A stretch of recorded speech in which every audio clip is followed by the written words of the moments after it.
네, 환율이 내려와줬음에도 오늘 양시장 혼조세를 보이면서 코스피는 2,720, 코스닥은 850선만을 지켜냈습니다. 오늘 밤, 내일이 기대되는 가운데 어떤 종목들로 포트폴리오를 짜야 할까요?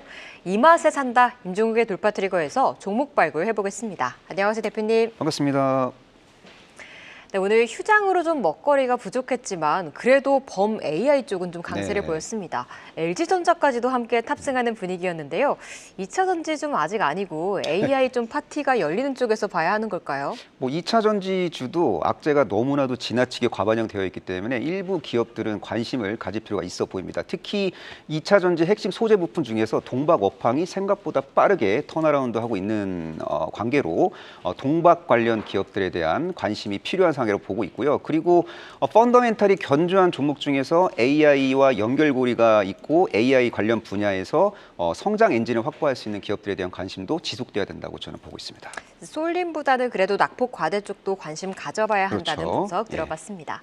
이어서 오늘 첫 번째 주제로는 제약바이오 섹터를 좀 짚어볼 텐데요. 매년 6월 열리는 바이오 USA의 K-바이오 업체들도 대거 출격할 전망입니다. 대표님, 제약바이오 좀 학회 모멘텀 네. 받아갈 수 있을까요? 예전과 다르게 학회 이벤트가 주가 결정 변수가 될 가능성은 상당히 이제 제한적이지만 어쨌든 연준에서 하반기 중으로 기준금리 인하 카드를 만지작거릴 수 있거든요. 기준금리 인하에 대한 기대감 등으로, 그러니까 금리 인하 사이클이 본격적으로 이제 스타트 라인을 이제 끊을 때 그때쯤 바이오주 역할론이 대두가 될 수 있습니다. 그래서 현재 시점에서 바닥권에서 상승 에너지를 응축하고 있는 바이오주들에 대한 관심은 필요하다고 보고 있고 바이오 USA 이벤트도 나름대로 체크할 필요는 있어 보입니다. 다음 달 3일에 미국 캘리포니아주 샌디에이고에서 개최가 되는 이벤트고요. 삼성바이오로지스, 셀트리온 그리고 SK 바이오사이언스 등의 굵직굵직한 바이오 기업들이 참가를 할 것으로 이제 기대가 되고 있습니다. 이 이벤트를 통해서 글로벌 시장 침투를 위한 발판을 마련할 수 있는 기업들도 꽤 있을 것 같고요. 그리고 바이오 USA를 통해서 기술 제휴 등의 파트너십 기회를 모색할 수 있는 바이오 벤처 기업도 존재할 수 있습니다. 그리고 파이프라인의 어떤 경쟁력을 입증하고자 몸부림치고 있는 그런 기업들에 대한 관심도 커질 수 있기 때문에 바이오 USA에 참여하는 기업 중 차세대 신약 개발 모멘텀이 부각될 수 있는 기업 중 또 주가가 바닥권에 있는 기업이라면 관심을 가질 필요가 있어 보입니다. 그렇죠. 금리 문제가 잡혔으니까 네. 제약바이오 쪽도 기회가 유효하다고 볼 수 있을 것 같은데 네. 좀 대형주들이 많이 참가하는 것 같아요. 네. 그중 어떤 종목이 좀 눈여겨볼 만할까요? 바이오 USA에 참여하는 기업 중에서 현재 시점 가장 멋진 종목 중에 하나, 대한민국 바이오준의 끝판대장이 있습니다. 종결자이자 끝판대장의 종목, 바로 셀트리온입니다. 그러니까 펀더멘탈 측면에서 셀트리온을 이길 수 있는 국내 바이오주는 없어요. 그러니까 셀트리온은 빅파마로 이제 도약할 수 있는 그런 기업이라고 보시면 될 것 같은데 셀트리온도 이제 바이오 USA를 통해서 비즈니스 미팅을 이제 열심히 할 것으로 기대가 됩니다. 그리고 진펜트라에 대한 세일즈 포인트를 잡아서 적극적으로 이제 홍보할 것 같아요. 그러니까 진펜트라는 레미케이드의 바이오 시밀러인 램시마의 SC 제형 버전이에요. 그러니까 기존 램시마를 아주 인상적으로 업그레이드 시킨 그런 제품이라고 보시면 될 것 같은데 진펜트라의 미국 매출액이 본격적으로 발생되는 시점은 올해 하반기입니다. 그래서 동사의 올해 실적 사이클은 상저하고가 될 가능성이 높고 그리고 합병과 관련된 일회성 비용이 상반기 때 대거 반영이 되고 하반기 때는 적게 반영이 되기 때문에 하반기 수익성 개선에 대한 기대감이 부각될 수 있습니다. 그리고 후속 바이오시밀러 파이프라인의 그 품목허가 신청 절차가 이제 상당히 순항을 하고 있고 자연스럽게 바이오시밀러의 어떤 상업화 제품군이 확장이 되는 그런 모습들이 확인이 될 것으로 기대가 됩니다. 아마 내년 정도 되면은 11개의 바이오시밀러 제품을 확보할 것으로 기대가 되고 있고 2030년 정도 되면은 20개 이상의 제품이 확보됨으로써 동사의 그 연매출 목표 12조 원, 2030년 12조 원대 매출액 달성이라는 목표를 잘하면 언젠가 꼭 2030년이 아니더라도 언젠가 달성을 할 수 있는 기업이라고 저는 보고 있고요. 그리고 바이오시밀러 사업을 통해서 번 돈 가지고 이중항체 치료제도 개발하고 있고 또 ADC 신약도 이제 개발을 하고 있기 때문에 장기적으로 봤을 때는 신약 개발 모멘텀까지 부각이 될 수 있는 그런 기업이라고 보시면 될 것 같습니다. 그래서 바이오시밀러 분야의 퍼스트 퍼스트 무버이자 패스트 팔로워로서의 셀트리온의 역할로는 대두가 될 수 있고 4세대 신약 개발 업체로도 거듭날 수 있는 기업이라는 것을 꼭 기억하시면 좋을 것 같습니다. 정말 다양한 성장 동력을 가지고 있는 네. 회사지만 사실 합병한 후 17, 18만 원대 좀 박스권에 계속 네. 갇혀 있어요. 그래요. 네. 1차 상승이 기대되는 가격선은 어딜까요? 그게 바로 포인트예요. 주가가 횡보하고 있잖아요. 횡보하면서 연착륙을 하고 있고 에너지를 열심히 모으고 있습니다. 그런 어떤 에너지를 모으냐면 저는 상승 에너지를 모으고 있다고 보고 있거든요. 그래서 셀트리온은 자연스럽게 우상향을 하게 될 가능성이 매우 높은 종목이고 우상향 진행 시 기술적 분석상 1차 목표가는 겸손하게 20만 원 정도로 설정을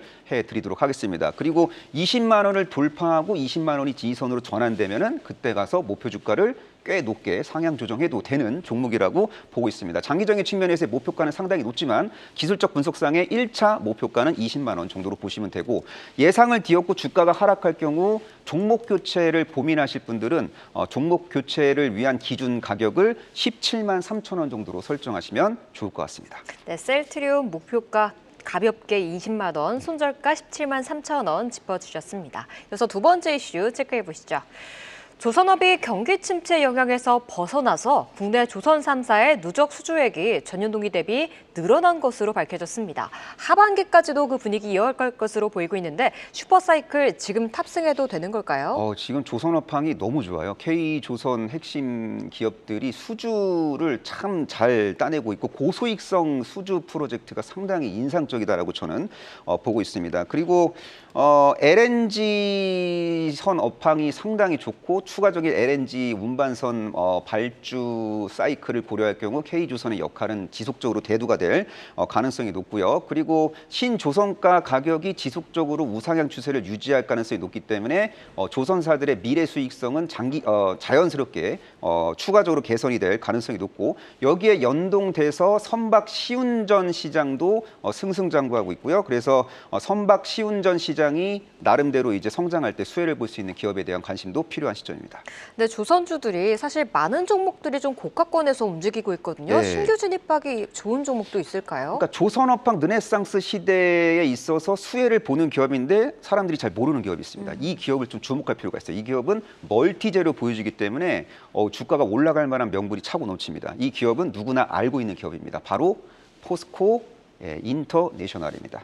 자, 이 기업이 선박 시운전 사업을 영위하고 있습니다. 선박 시운전은 선박 인도 전에 설비가 잘 가동되는지 확인하는 서비스라고 보시면 될 것 같고 선박 시운전 분야의 최강자가 포스코 인터내셔널이라고 보시면 될 것 같습니다. 올해 40척 이상의 LPG 및 LNG 선 시운전을 이제 진행할 예정이라고 이제 보시면 될 것 같고 선박 시운전 사업이 동사의 캐시카우가 되고 있는 상황이라고 보시면 될 것 같습니다. 근데 중요한 거는 이 기업은 선박 시운전 사업이 캐시카우가 아니에요.